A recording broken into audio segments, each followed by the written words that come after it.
To go in a minute. Great.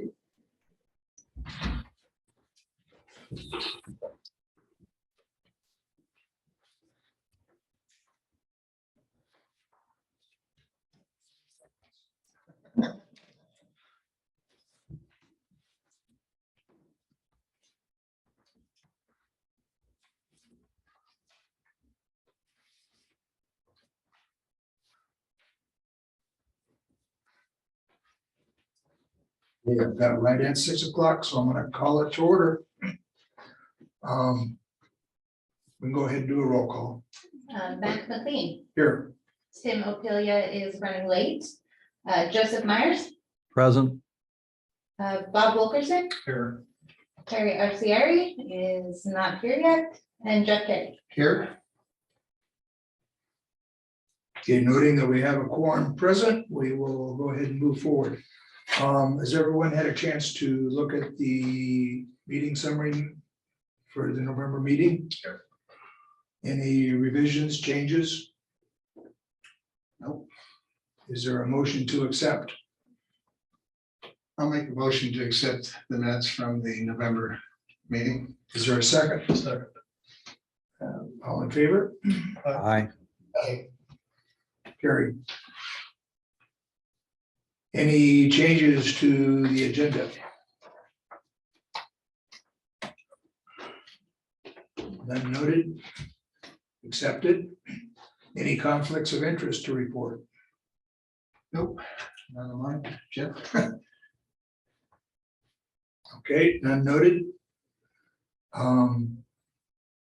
Just for your information, the next meeting, if we have one, will be moved 1 week to the 27th of February. But that's yet to be determined if there's anything on the agenda.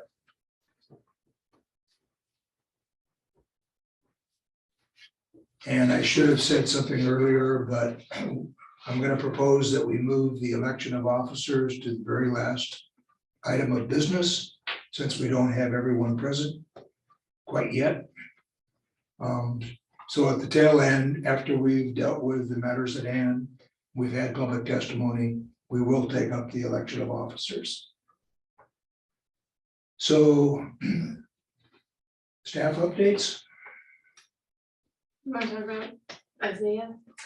We did receive a letter of resignation from Isaiah today. So we are down to 6 members of our 7-member board. Okay.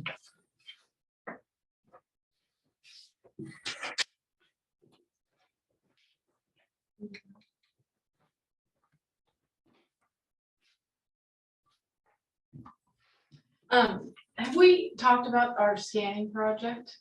To you guys, do you know about us digitizing all of our public records?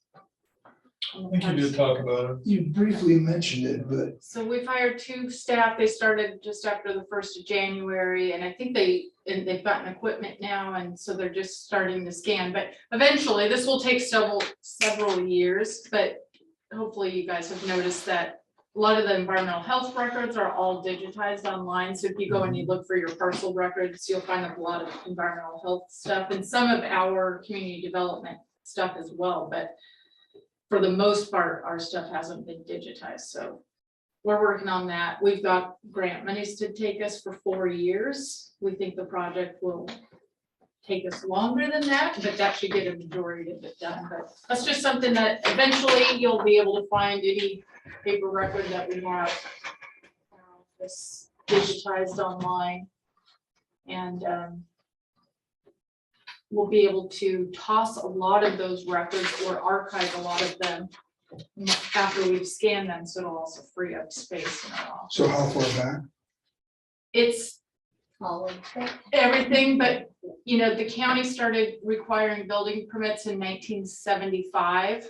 We started requiring shoreline shoreline permits in 75, I believe. So, 75.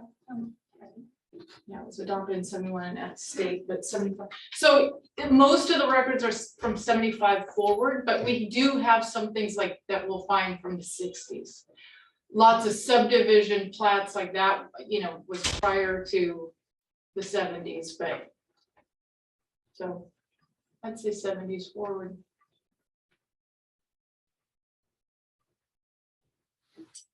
Okay,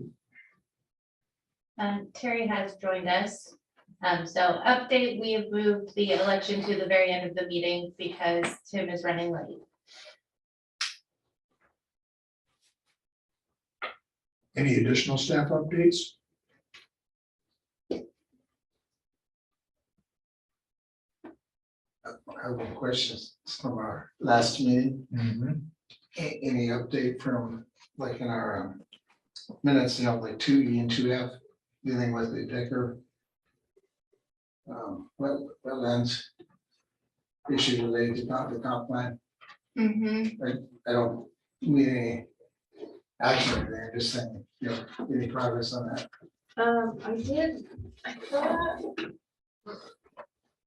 I think I talked to Diane Zorn, who's head of parks.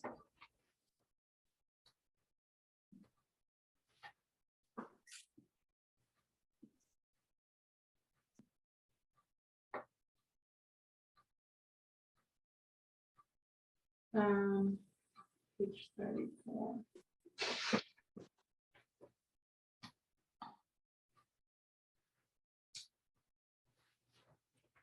Yeah, I was gonna say it's actually 2F, not 2E on the minutes that we just approved.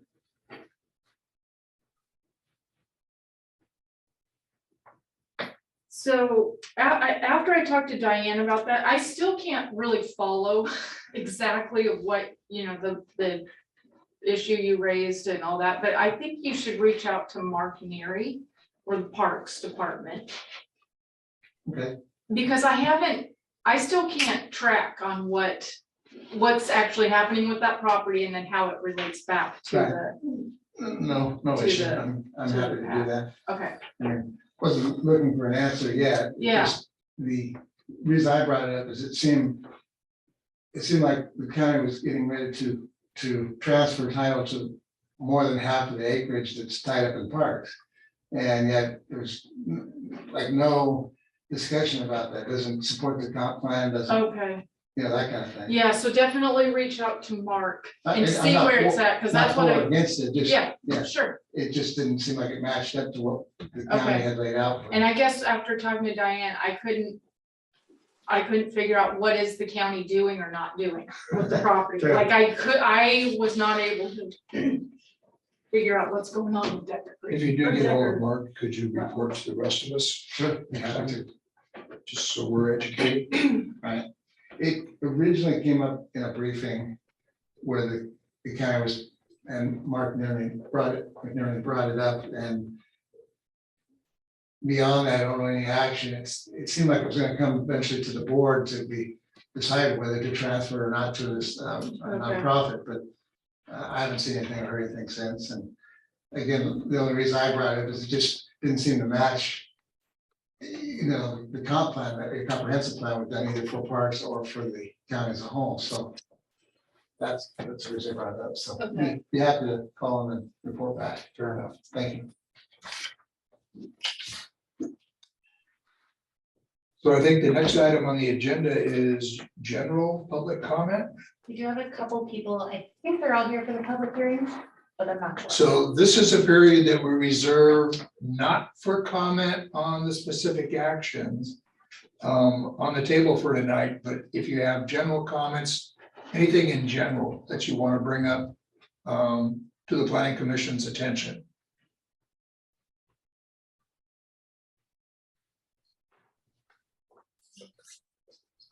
I don't see anyone.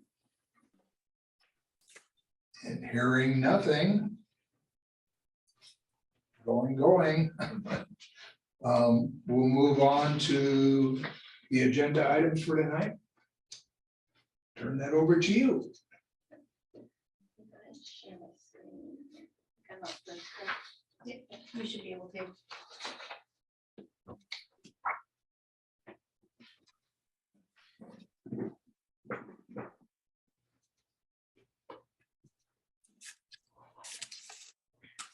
So The Community Development Department is requesting corrections to our future land use map and our development areas map, zoning map.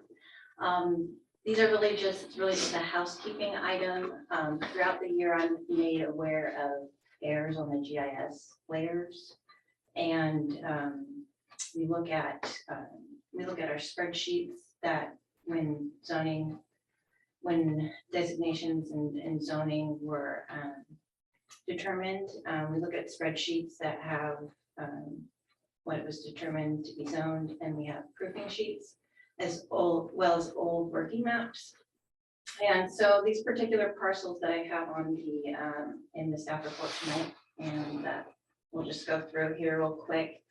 I have a set of 6 parcels, and that I was made aware of during the year 2022 and in 2021, that are incorrectly shown on the GIS layers. So I have a rural residential 10. This is actually part of this little triangle back here that's looks like it's rural natural resource. It should actually be rural residential 10. It's just bisected by this right here. So, and then I have a couple which happens a lot. They're actually in holding parcels. They don't qualify for long-term commercial forest land designation, and they unfortunately get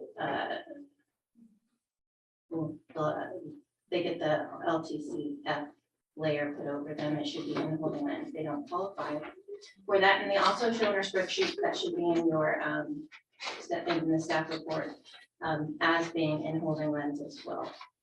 So I've got a couple of those. Here's another one here. Obviously, too small of a parcel to be long-term commercial forest land. It already has a house built on it. Actually takes up most of the space on the parcel. And then I have a couple of more here in holding lands. And then this one is in holding with a road bisecting it here as well. And then I had one that is agricultural resource land. It's shown here as long-term commercial forest, but it's agricultural resource lands in our spreadsheets as well. So 6 parcels, and the planning department is just requesting to have the PAC recommend approval of the corrections to the Board of County Commissioners. Map corrections don't require SEPA review. They're exempt from that for the WAC. And they're not reviewed against the rezoning criteria because they're not considered rezoned. So it's just correcting the map. So I don't have much more other than that. So if anybody has any questions. One question, for my edification. How do you go about discovering these errors? I mean, is there a systematic process, or is this landowners that are bringing it to your attention? Sometimes it's landowners. These ones aren't from landowners. These ones are actually, so the assessor's office contacts me because they're trying to, figure out how to evaluate things, and they see some zoning that maybe doesn't look right to them. So they make me aware of it, and then they confirm with me what the actual zoning is. So these ones are, all the in-holding lands was the assessor's office contacting me. One, that's the one actually up on the screen. Someone came in asking they wanted to do something particular on their property. And one of the other planners informed me of it. And I was like, well, it's not shown on, it's not correct on them. So things like that is how I'm usually aware of them. Okay. I don't usually go and look through the whole map because that would be a mind-numbing process. Yeah. So, but Okay.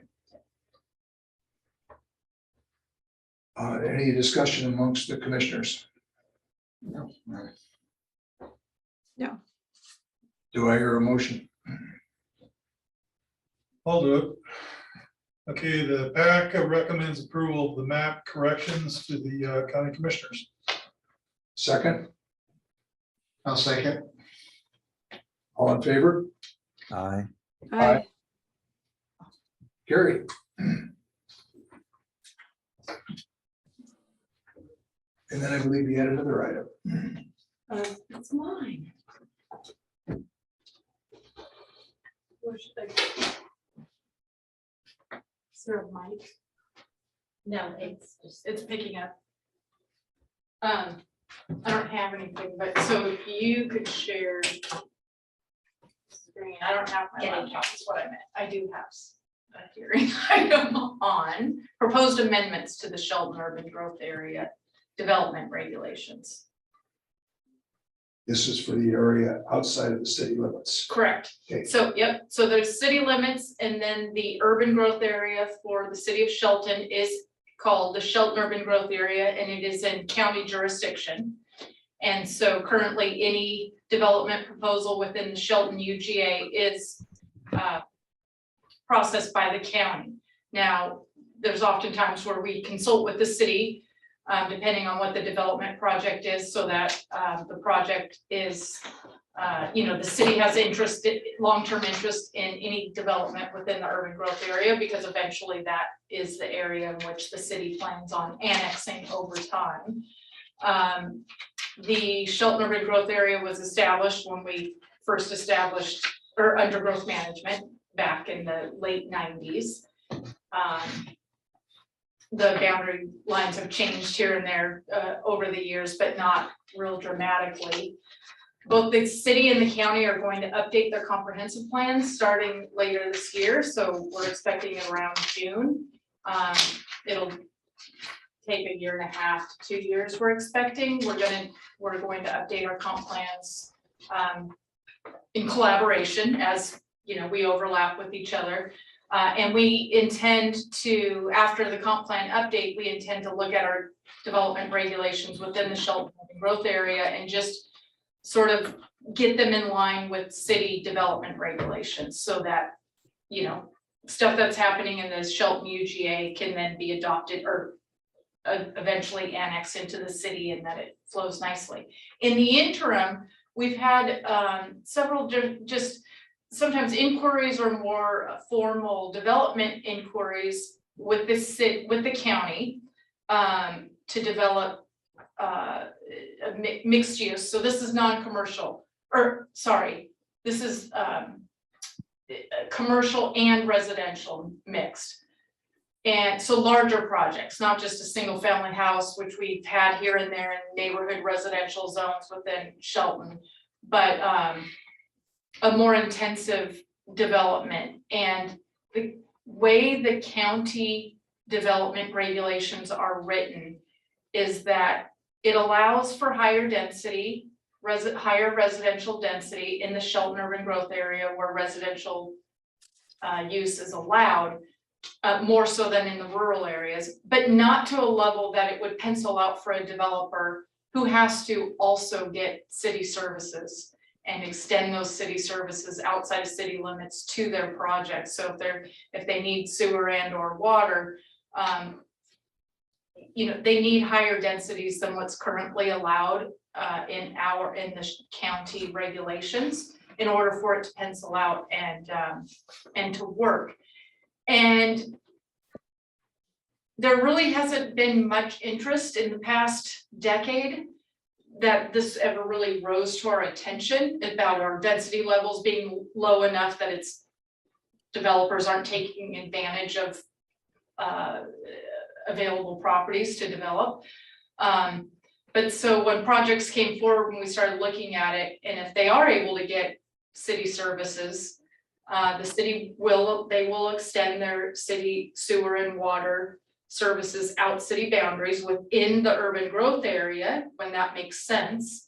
And so the proposal we're making tonight is that we would like to amend our development regulations in the Shelton Urban Growth Area section, which I don't have in front of me. I think it's 1707.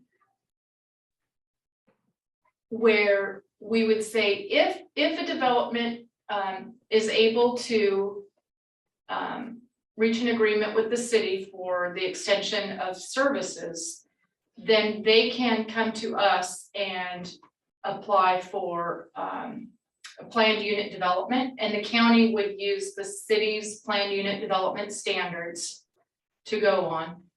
to review the project. We would also give the city a 28-day notice. It's very similar to what when we get proposals in and we have to notify the tribes or Fish and Wildlife or other agencies, we give them a 28-day notice period so that they can comment and we can respond to those comments.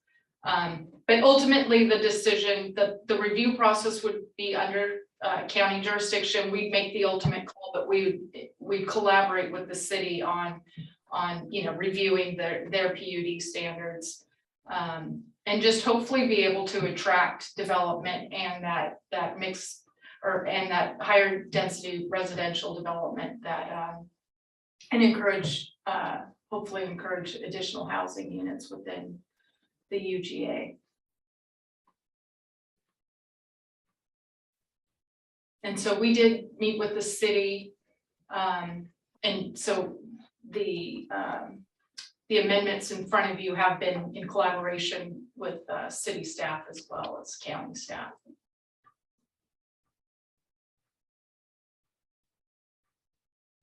Well, from my perspective, that seems to be absolutely consistent with the objective of the UGA Right. and where we're headed with it. I agree, and I think when we drafted our development regulations nearly 20 years ago, I think 20 years ago was still a long time, ago, and I don't think we really anticipated the growth or the amount of density that a developer would need in order for things to pencil out and actually pay for itself. I don't think we understood at that time that if you restrict certain things, you're just not going to get that growth, or that not necessarily growth, but the development that can accommodate the growth that we're seeing. Well, unless I missed it, I don't think I saw an upper cap on what the density would be. Currently, I think like our like in a mixed use zone, I want to say we max out at 12 units per acre.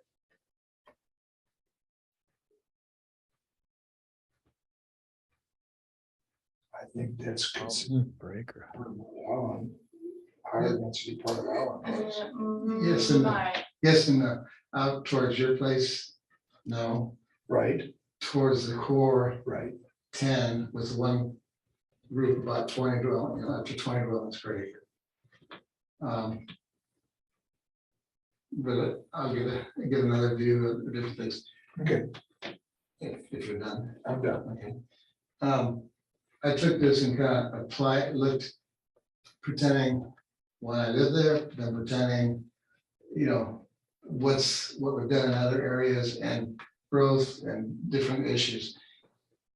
Conceptually, I don't have a problem with where we're going, but currently, if you look at the county zone and where it abuts or is adjacent to the city's, what they call neighborhood residential zoning, and you look at what they allow in neighborhood residential, at least in that zone, and I don't know about the PUD side of the equation, but at least what they allow in that title, and you look at what the county is allowing in its residential adjacent, they're very similar right now.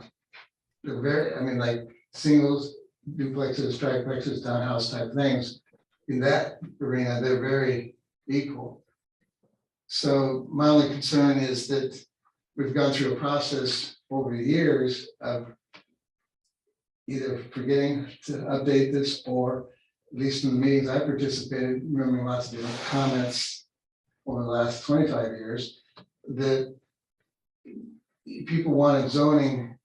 They understood that in the city, it's going to be tighter, and as you go out, it's going to gradually get looser, less dense. And so that's always been kind of the background thinking. And so to me, it seems like we're changing for the people and property owners in this area, a higher density without, I realize it's a public meeting, but hasn't been a lot of conversation about upping their capability out, in the county portion of the UGA, especially in these areas. Most of this is in the east, northeast, north section of the city, where there's the most interface, where they're most adjacent. So I have a little concern that while it may be just fine hunky-dory with the city hasn't really gone through its comp plan update yet. I'm kind of a little hesitant until they grind through that before we would change the county side of the equation. I don't see a big impact, but I don't live there and adjacent to these areas. And like I said, you have zoning in the city where it's what they call neighborhood residential that's up against these areas of the county. That look to me, if you read the county and read theirs, it's very similar. And I think that's what people were asking for, at least way back when. If that's changed, whatever people were desiring, that's fine. But I point that out as a difference of observation of what I see. And then I looked at where the city has water currently and where they have sewer currently and where they have vacant lots and, internal development, and then look at the population that they're forecasting over 20 years, the last go around in 2016, 17 with the county. It seems like there's space, there's capability. And, it's always one property or another, it never quite fits. I understand. But if you take a little criteria, put it against it, like water, sewer, power, these different attributes that are important for the density.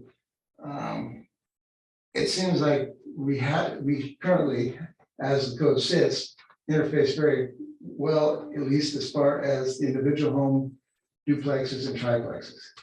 Beyond that, I didn't have time to research the PUD in contrast. So I'm a little apprehensive about changing until the city goes, makes its update.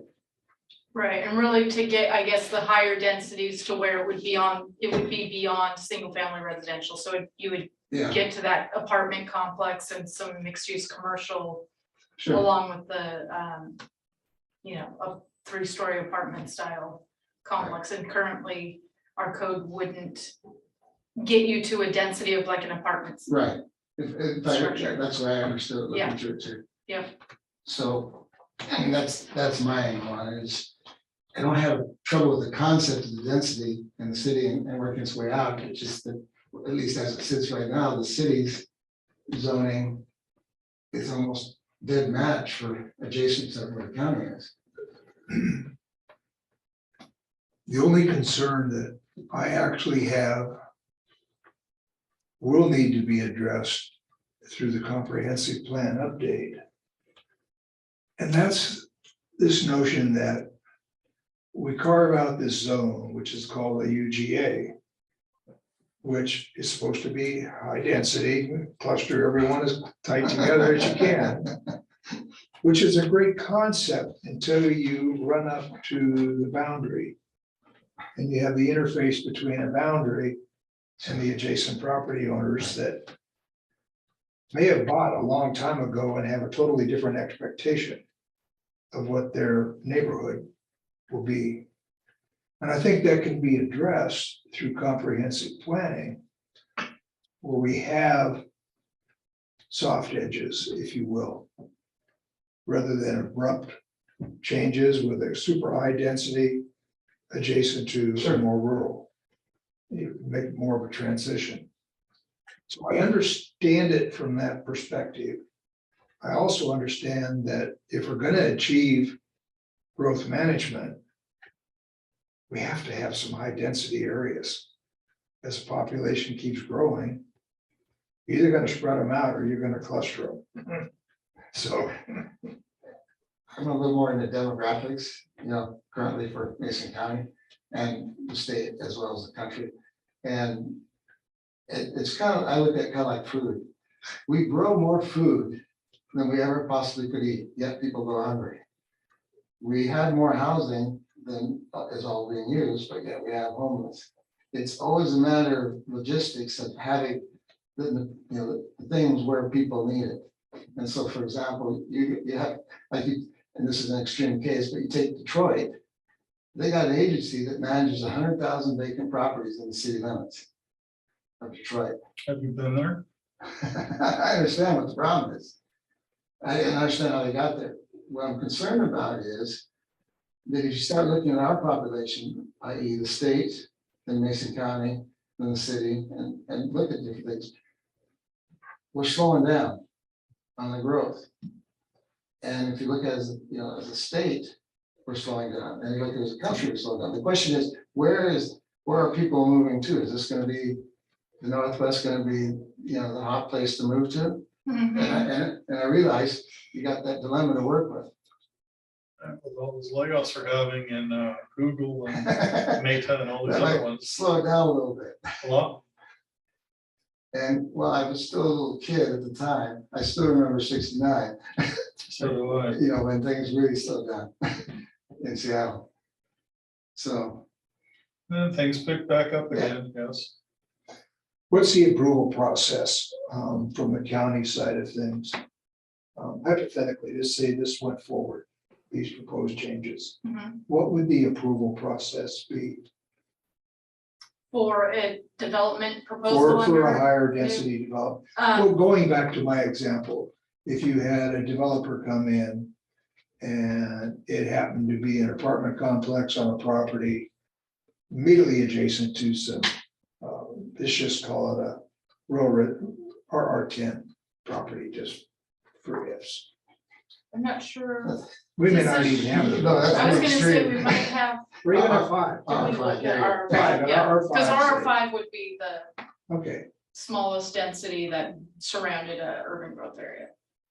so what would the decision process be in terms of addressing neighborhood concerns?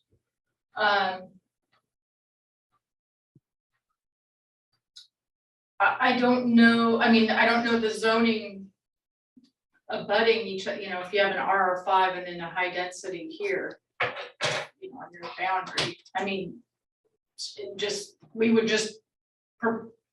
look at the proposal under the current zoning, not your adjacent. We don't have, there aren't buffer requirements for an RR5 property. So it's just like anything, the proposal would come through the county. The proposal would not be able to come to us until there was the agreement with the city that they were going to Okay. extend the sewer and water. Then it would come to us, and then if we adopt these standards, we would then review it under the city of Shelton's planned unit development standards in consultation with the city. And then all of our regulations would apply as far as critical areas, Right. shoreline stuff, all of that.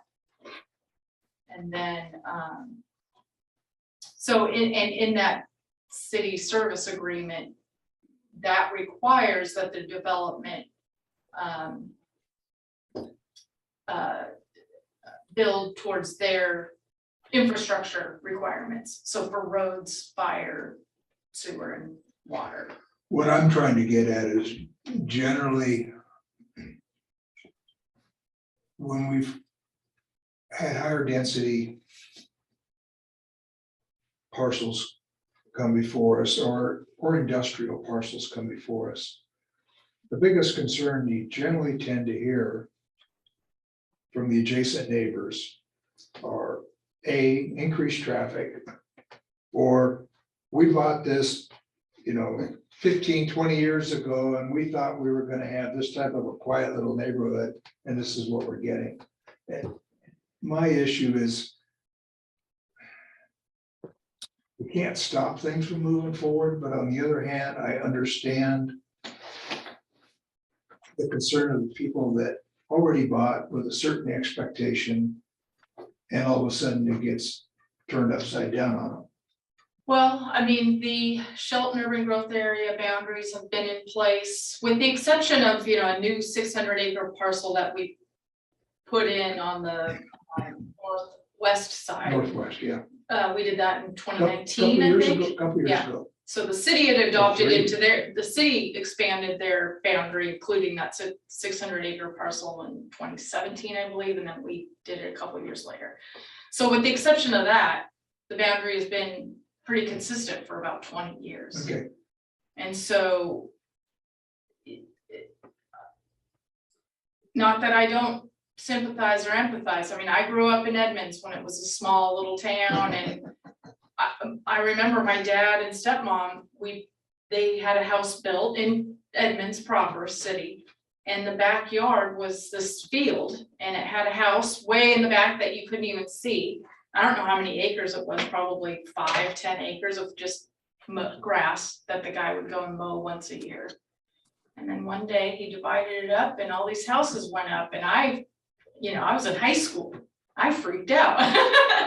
But, so anyway, it's growth is, from my experience on this planet, seems inevitable until such time that our location is no longer desirable for whatever reason.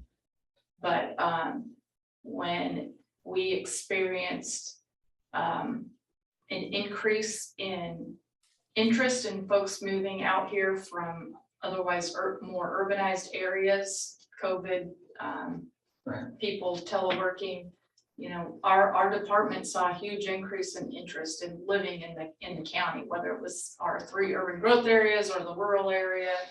And I just feel like, the Puget Sound they've leaped west of the Puget Sound, and I don't know that we could avoid this growth. I'd rather plan for it.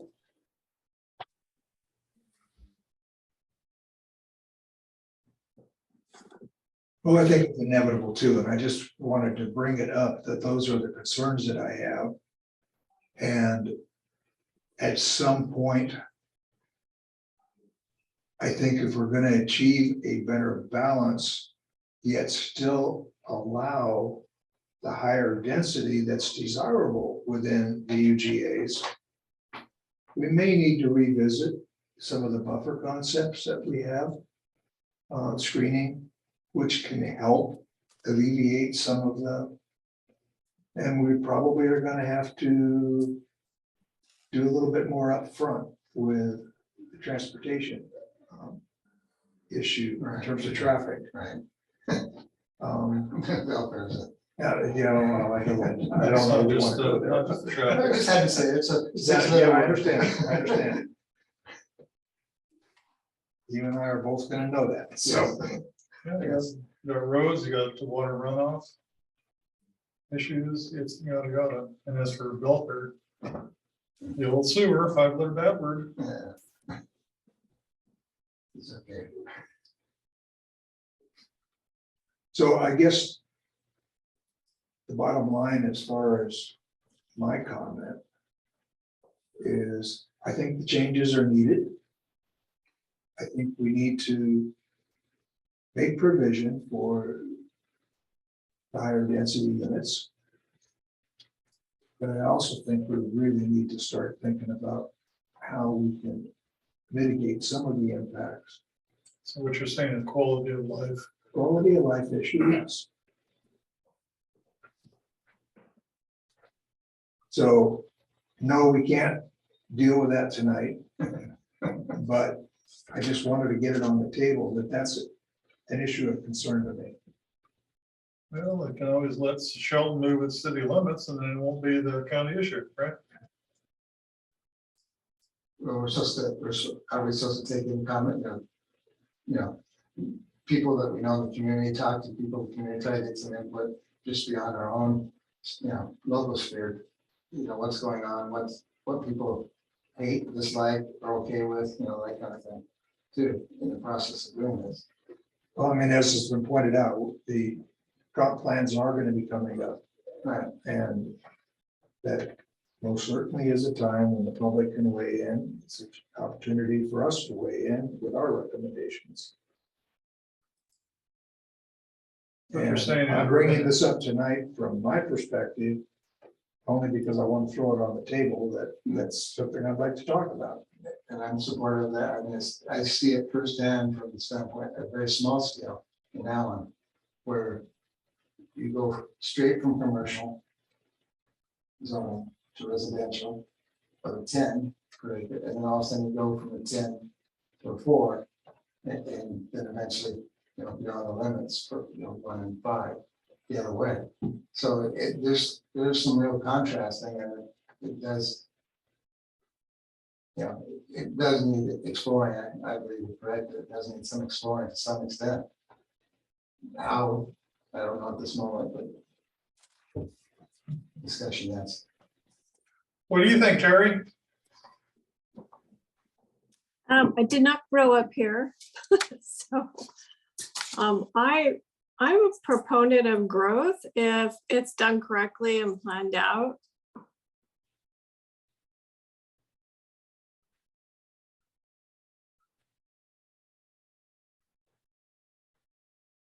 That's the fun part, right?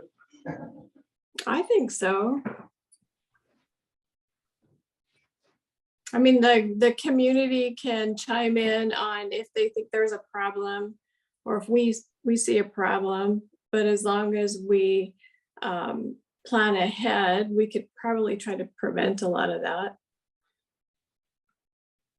And I think the new highway, the bypass going through is a great idea. It'll open up more opportunities for the Allen, that rural area that doesn't really get anybody going through there unless they're in a hurry to get somewhere. So I think it would bring more business in.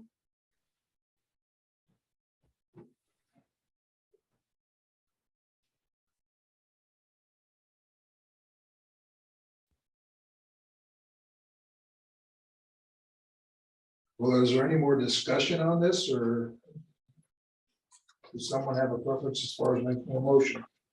I think, but hold on. My mistake. It's hard to remember with the room and the online. When Yeah, we're it done, is. also, I don't think anyone was needing to do public comment for the map correction, but we need to double check.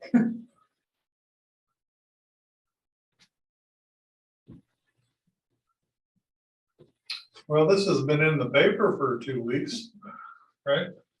Pass. And have you received anything from anybody? We did receive comment from QD3, So the usual suspects, usual suspects, yes. but other than the suspect, no one else. We do have some people Correct. There are. on the meeting now. Okay.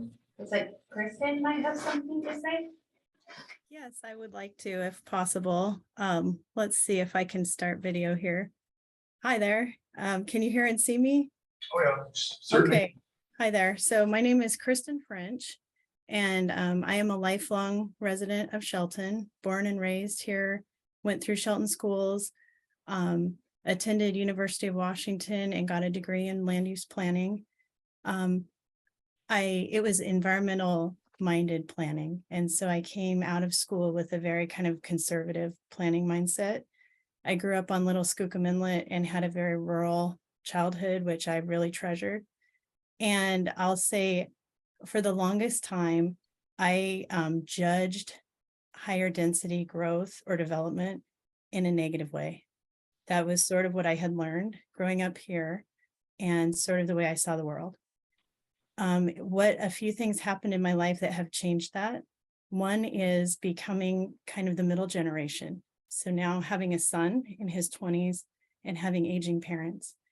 And I will tell you this, and I think the public testimony on other projects and my talking with coworkers, people cannot find reasonable housing for their younger population and their older parents. I have an aunt who's been on a 2-year wait list for housing in Shelton, and our family's housing her right now, but there's just not a good, well-designed option. We have a 20-something son. A lady next door to me in the office next door, her daughter works at Mason General and is commuting here from Lacey. And she says, if you see anything, any housing, please let me know. That's the story we're hearing from local businesses. Some of our large employers say, we just really need well-designed, thoughtful housing options. And I think it's just not reasonable. I used to think everyone just went out and bought a house, a traditional house. That's how I was raised. That when we talk about people buying with expectations, I think that's what some of us have always expected. And it's been really eye-opening for me to see that's not necessarily true. I did go and practice planning related practice down south. And I realized when I left Shelton that there can be well-planned, dense development. It's not necessarily negative. It can be very positive, but you need to get the right project and you need to approach it correctly. And I really am in favor of this because I think in my mind, we've had an urban growth area drawn for years and years. I've been here for years watching it. And I don't think we've taken the steps that our community needs to bring sort of that vibrant, innovative development here. Our local businesses would need that. We want our restaurants full. We want people patronizing locally. And I just think that this is a step in the right direction. So, thank you.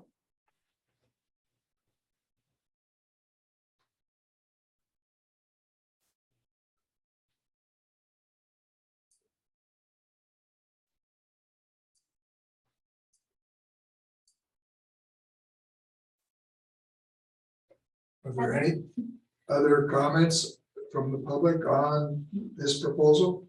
Basically, it's Heather. Hi, can you hear me okay? Yes.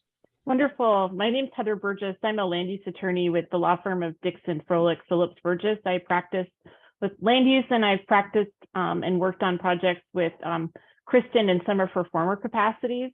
I do not have the distinction of having grown up or having been raised in Mason County, but I do have the privilege of working with a really great development team who's interested in making investments in Mason County and specifically in the Shelton UGA that require this type of amendment in order to make the projects pencil, as your staff explained.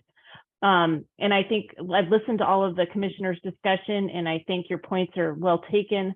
They're common in the jurisdictions that I work in, which include many, many rural communities. And there's just a couple of things I wanted to address in response to some of the commission discussion about the amendments. The first is the population growth in Mason County, the city of Shelton, and the UGA is actually shocking to me. When you look at the numbers that are published by the Washington's Office of Financial Management and the city of Shelton, you've experienced 61%, or it's forecast a 61% increase between 2016 and 2036 inside the city of Shelton. And then also you're in the UGA, it would be a 93% increase. So it's really an astronomical number that are currently there and projected to be there, kind of to Kristen's point about the different generational gaps and looking for different types and forms of housing that are needed to support those. And to build those, we need to be able to extend utilities. And to extend utilities, you have to have a certain amount of density to support the justification for the investment expense necessary.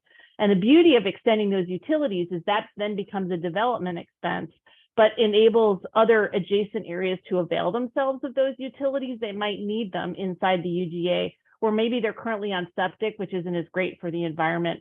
You've got some rural areas that are like that. So it can really be a great opportunity to provide privately funded development incentive that doesn't have to be necessarily funded by taxpayers. And in terms of process, what's being proposed here is pretty narrow. It's not a giant upzone of any particular area. It's allowing for a planned unit development overlay, which operates as its own kind of separate zone. And the beauty of the planned unit development is it only authorizes the increase in density where there's a public benefit coming from the proposal. And there's very specific criteria in the city of Shelton's code that would be adopted through this amendment that requires consideration of adjacent land uses, requires additional buffering, and does other things regarding design that are intended to make sure that the additional density that's permitted is mitigated in its surroundings.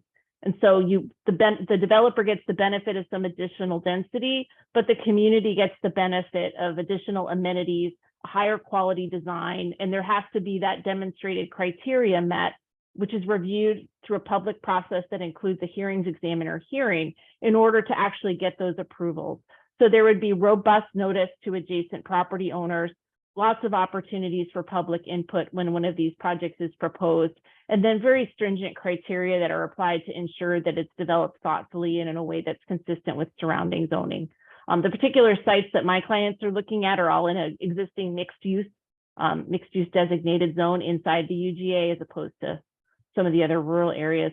but it can be a really fantastic development tool that can give city planners really terrific opportunities to impose thoughtful conditions to allow, development that can meet the community's needs in a way that doesn't cause as many of the impacts that are discussed. Growth is challenging.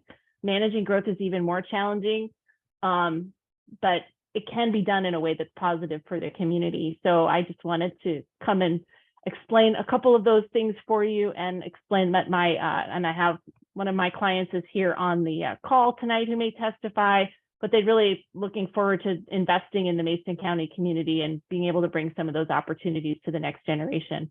So I really appreciate all of your thoughtful consideration and comments this evening. Thank you very much. Thank you. Good evening, everybody. Jim Schweikert, and I'm working with Heather, been working with Cal in the city. And so I'm a professional engineer and a principal at DW Urban Land Development. And this is, we're the potential developer. They're looking at some projects in Shelton. And I'm not a resident or a landowner yet, but I hope to be. And so we're, however, working with these two separate landowners and working through the city in that. We've just come through we've done preliminary design. We've done a whole bunch of research. We have market studies. We had a study that the city actually provided us that shows demographics and growth potential in 2020. And you need to realize that we're not going to come in and spend the kind of money that you need to purchase the property, to extend utilities to that property without doing our due diligence. And so we looked into everything from what the rents are going to be to all utility costs to the city fees, review fees, connection fees. So it's a huge process for us to actually get to a point where it seems reasonable for us. And that really depends on density, especially when you're extending utilities quite a distance to a piece of property. So we've started this process and we've ran into a bunch of hurdles. And as I look to have for our project to go forward, we really do need this amendment to go forward to allow us to understand what jurisdictional codes we're under. And so we can evaluate the project to every aspect of design and fees, who's the jurisdictional authority on review. And we understand, and Heather stole my thunder there. She pretty much covered everything. But for us to move forward, we really need this portion to go forward. And I think it's a good first step. There's still a lot of things we need to work out with the city, and we will be under stringent design criteria. We will add more open space, you cluster your buildings, and this is going to be annexed to the city. So the city is looking for their standards in sewer, water, street designs, building codes, fire access, all those things. And then traffic is always a big one. So of course, Mason County and the city will have to look at all these intersections to do our traffic studies and what they're warranted. I mean, it's a huge process to go through. And it's difficult for me because we've had a property tied up with Kristen, and we've already been through 8 months on that, and we're not hitting our deadlines for this to go forward. So, I mean, I'm pleading that you really take a look at this. I understand your concerns, but there is a need for multifamily housing. The urban growth area is a place to do that. We're extending utilities for the city that then can extend off. There's some antiquated septic designs in the area. The city's looking at then taking the lines that we extend to extend further and maybe rectify a situation at mobile home park. And so there's a lot of benefit to the city and to the county with this development if it goes forward. So I fully support this text amendment for the Mason County as written, and I believe it's a great first step for landowners and developers to have a better understanding of the required jurisdictional codes for properties in the UGA. And I think this would help streamline it, the process, and avoid any potential conflicts. So that's from a developer standpoint and from an engineer that's worked in many municipalities with multiple jurisdictions where the county and the city can come together. It's really beneficial for everyone involved. And I think that we can bring a real beautiful project to the city and just to go back further, it was the EDC almost a year ago, Mason County Economic Development Council, that contacted me and my team and said, look, we need to bring housing in this area, and we need some input, and how is this going to get done? And we worked with them in the city for months on that to go over this. And they are really, they really impressed upon us the need for housing just for the community itself. But if they could bring in more housing, they have other businesses that are looking to come in and no place for their employees. So they're losing out on future business. And it's a big deal for them. And that's how I even got the foothold in Shelton was they came to us, said, you really need to look at this area. We did that, and we put a lot of time and money and effort looking at some properties, and we think we have a good plan in place and in a good area that I think that could offset some of your concerns. But this is the first step for us to go forward in this process. There's still a lot of work with you and the city to amend the PUD. So we actually know what we can get, what we're getting out of this, what we have to give. And we need all that before we can actually do our due diligence and pro formas and see if it's even worthwhile. So I'd appreciate your time on this, and I'd appreciate your thoughts about making this go forward. Thank you. Thank you.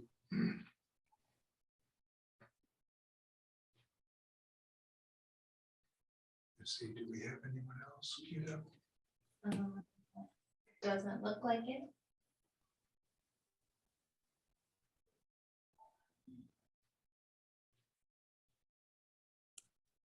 And procedurally, we erred by not having asked for public comment on the previous map changes. While I've got everyone still online, was there any public testimony on those proposed changes?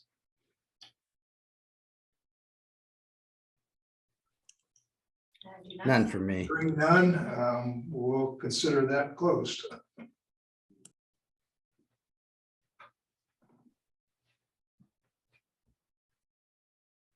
So now we're to the point where are the commissioners ready or want to make a motion to take a position at this point?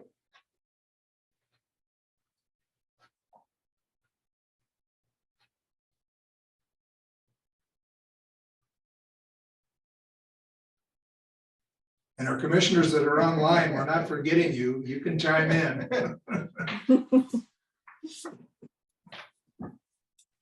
I did the We last, should, we somebody should else, make a motion. And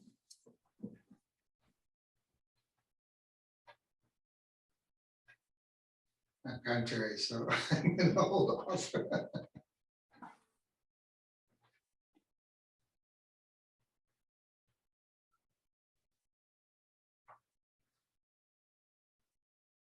Well, I'm prepared to make the motion that we move forward with this proposal with the understanding that we need to ensure that our coordination process for the city of Shelton and our own internal review tries to ensure that we minimize the impact on adjacent property owners. I think that's about the best we can do without having specific information about a given parcel in hand. But from my perspective, this is within the UGA. It's an area that we intentionally intend to try to encourage higher density growth. And need to, if we're going to preserve the more rural integrity of the remainder of the county. So I'll make a motion that we approve the proposed rezone, and we'll see if there's a second. I'll second it. We'll take a vote. All in favor? Aye. Aye. Those opposed? Aye. That would be a nay. And then. The ayes carry it. So what exactly would the county commissioners be voting on? They will A be policy? voting, they will be voting on whether or not to accept the proposed amendments as was put forward. And with the motion that was put forward, I would ask that it be conveyed to them that we did have some concerns, We heard from the public. hearing from the public, that we want to ensure that the process includes consideration of adjacent landowners and what that property is zoned, and consider So that'd be, the layout, the buffering to reduce the impact on adjacent land uses. that would have to be written into the policy or added to the existing amended policy. It can be intent language. I'm Right. not sure how that No. would be So- handled. You know, Heather talked about the planned unit development standards and the city's code. So originally, we had talked about making an amendment and just including all of the language, the PUD language within our code. But if the city changes it and they're gonna make some amendments to improve what they've got, then we didn't want to have to constantly keep up to date, so we were just referencing it. Which then made me forget to tell you, there's, in those standards, there is a hearing examiner requirement, so there will be a public hearing with the county's hearing examiner on, are they meeting the standards of the public utility, or planned unit development, Which are And- standards which are not before us right now. which We are not haven't seen before you, correct? But it does And- give adjacent landowners the time to complain. Yes, it does. Okay. Yeah, My request would simply to be that, with one nay noted, that we had voted to approve it. But that we did want to pass on to the commissioners that there is a concern that we ensure that the developments, the higher density developments, address adjacent concerns, both from the standpoint of traffic, buffering if needed. The whole gamut, and not having seen what's in the city's code, I can't expand upon that. That's kind of why I took the other tack, comparing to the zones existing. Just, that was why I brought it up that way. But that's fine, I'm comfortable with where we are. Well, we're gonna find out just how well this is all gonna work with. You've got 300 unit developments on either side of town when they go in.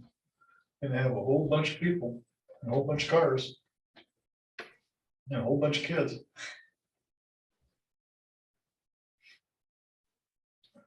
Yeah, I am of the belief that these higher density mini communities, if you will, can be made to work and be quite attractive and desirable. But they do take some planning.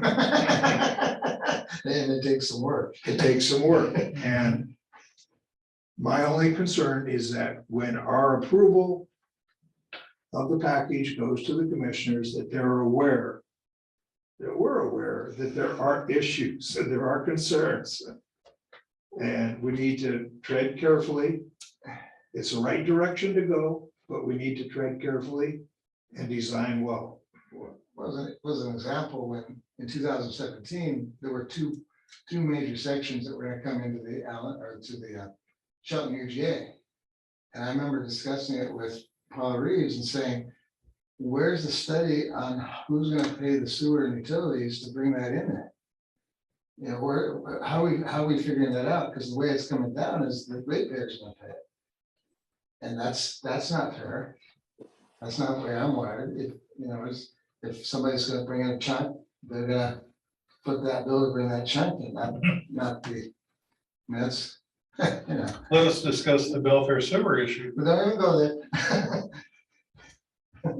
I don't, That negates what you were just saying. no, that's, what I'm saying is they didn't do it. But your idea of somebody paying for it other than the ratepayers will count. But I'm saying like in the case of Allen, in the beginning, they missed and it went up a lot. In the case of welfare, they missed. And it didn't go up only because they chose to keep the rates static, but they were, they're having to fund it a different way.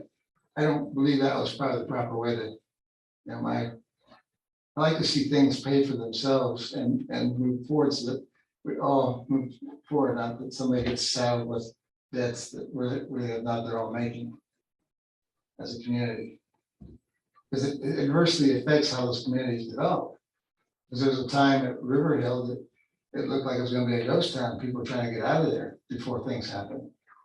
It settled down, but you can get that kind of environment happening when you don't really work the utilities out in a comprehensive, financial, viable way. And that's all I'm about. It's not, I'm not against having sewer, water, what have you. It just, you've got to figure out a way to make it viable. Again, to have affordable communities to move into. You can have the cheapest housing, but if you got awful expensive sewer and water, where you been? So anyway, that's the soapbox. Okay, that was the last item on the agenda. We still have elections going forward here. Having only spent 2 or 3 months in the meeting, I am not gonna volunteer for anything at this point. Well, the question is, who wants to be the chair? Anyone jumping up and down? Hey, I'll be the vice chair.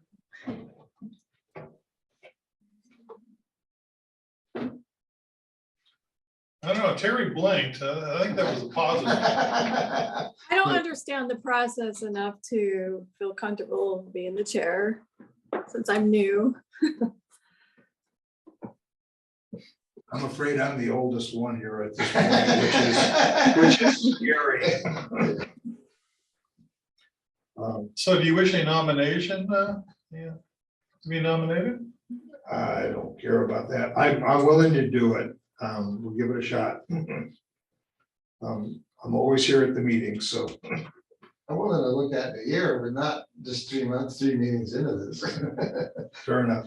I mean, I've been in enough meetings to do it, but I mean, it's like, it doesn't feel right, you know what I'm saying? In other words, I don't have the history. No, I'm happy to do it for this next year. Okay. So, let's see, how should we do this? You self-nominated yourself. Does anyone have any objections to Mac here being the chair? Or put it another way, we're all for him to be the chair. Does anyone doesn't want him to be the chair? Okay, hearing none, you're the chair. Okay, and now you have self-nominated yourself Yes. to be the vice chair. Is anyone gonna pitch at me if I'm the vice? Yes. Okay, good. Just a little. That's part of the job. Is there agreement? Yeah. Thank you. How about you, Joseph? Well, I think someone should make a formal motion and then we can just say we all approve or disapprove. Okay, I'll make a motion. You mean starting with the chair, right? Starting with the chair? You can do them together. Okay, I'll make a motion to nominate Mac as the chair Bob, and Bob as the vice chair for 2023 for the PAC. I'll second it. All in favor? Aye. Aye. Any in opposition? Carried.